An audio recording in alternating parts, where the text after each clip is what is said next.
ఎంతో టేస్టీగా గుమగుమలాడే బోటీ ఫ్రై సింపుల్గా ఎలా చేసుకోవాలో చూసేద్దామా. హలో గాయస్, నేను మీ అరుణ. నమస్తే, welcome to Jeevi natural vlogs. మన ఛానల్ని ఎవరైనా ఫస్ట్ టైం చూస్తున్న వాళ్ళైతే వెంటనే సబ్స్క్రైబ్ చేసుకోండి ఫ్రెండ్స్. ఫస్ట్ అయితే ఇలా క్లీన్ చేసుకున్న బోటీని మళ్ళీ హాట్ వాటర్ పెట్టుకొని అందులో సాల్ట్, పసుపు వేసి మళ్ళీ బోటీని వేసి నీట్గా క్లీన్ చేసుకోవాలి. ఇప్పుడైతే మనం ప్రాసెస్లోకి వెళ్ళిపోదాం. ముందుగా స్టవ్ ఆన్ చేసుకొని కడాయిలు అయితే పెట్టుకోవాలి.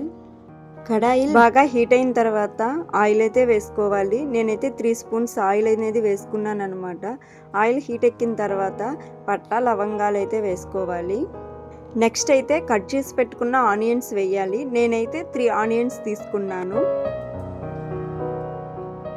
ఆనియన్స్ అనేవి బాగా గోల్డెన్ కలర్లోకి వచ్చే వరకు మనం ఫ్రై చేసుకోవాలి.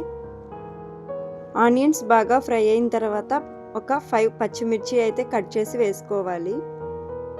నెక్స్ట్ వచ్చి సాల్ట్ వేసుకోవాలి. కర్రీకి తగినంత సాల్ట్ అయితే వేసుకోవాలన్నమాట.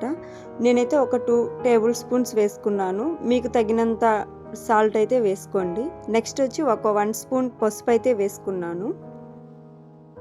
ఆనియన్స్, పచ్చిమిర్చి బాగా ఫ్రై అయిన తర్వాత ముందుగా క్లీన్ చేసి పెట్టుకున్న బోటీని అయితే వేయాలి. బోటీ వేసిన తర్వాత ఆనియన్స్, బోటీని మొత్తం అయితే నీట్గా కలియబెట్టుకోవాలన్నమాట. చూసారు కదా, ఇదే విధంగా అయితే కలిపెట్టుకోవాలి. దాని తర్వాత ప్లేట్ పెట్టేసి ఒక 10 మినిట్స్ కుక్ చేసుకున్న తర్వాత మళ్ళీ కూడా అడుగంటకుండా మనం కలియబెట్టుకుంటూ ఉండాలన్నమాట. బోటీ కుక్ అయ్యేటప్పుడు అందులో నుంచి వాటర్తోనే అంతా కూడా ఉడికిపోద్ది. బోటీ అనేది 50% వరకు కుక్ అయిన తర్వాత అల్లం పేస్ట్ అయితే వేసుకోవాలి. నేను 2 టేబుల్ స్పూన్స్ అల్లం పేస్ట్ అయితే వేసుకున్నాను. అల్లం పేస్ట్ అనేది బాగా పచ్చివాసన పోయేంత వరకు మంచిగా ఫ్రై చేసుకోవాలి. నెక్స్ట్ 3 టేబుల్ స్పూన్స్ కారం అయితే వేసుకోవాలి.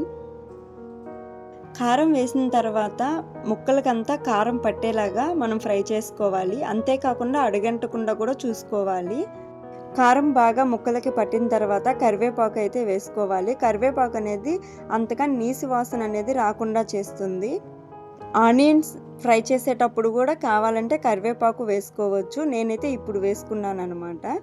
ఇప్పుడు ఇదంతా కూడా మంచిగా ఫ్రై చేసుకోవాలి. నెక్స్ట్ వచ్చి ధనియాల పౌడర్ అండ్ గరం మసాలా అయితే వేసుకోవాలి. ధనియాల పౌడర్ అనేది నేను ఇంట్లోనే ప్రిపేర్ చేశాను.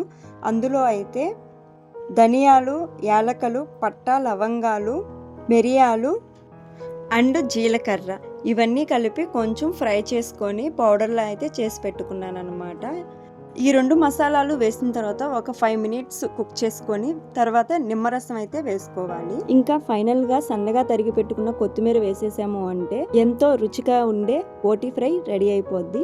మీరందరూ కూడా ఇలా ఒక్కసారి ట్రై చేసి చూడండి. బోటీని ఇష్టపడని వారు కూడా లొట్టలు వేసుకొని మరీ తింటారు. సో ఫ్రెండ్స్, ఈ బోటీ ఫ్రై మీకు నచ్చితే ఒక లైక్ చేసి మీ ఫ్రెండ్స్కి షేర్ చేయండి.